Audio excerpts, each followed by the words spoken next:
தேவனுக்கே மகிமை உண்டாகட்டும். பூமியில் அமைதி உண்டாகட்டும். தேவனின் வார்த்தை என்றாகட்டும். இதோ மாபெரும் நற்செய்தி, இறைவன் மனிதரானார். இறைக்குலமே எழுந்திடுக, இறை பலி செலுத்திடவே. பாலனின் முகம் காண ஞானிகள் வந்தனரே.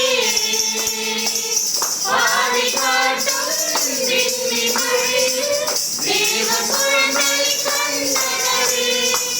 நாடும் இறை வழி நாம் நடந்தால் நாளெல்லாம் இறை முகம் காண்போம்.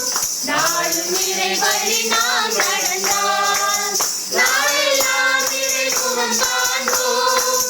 அன்பை அணிந்து அமைதி அருள்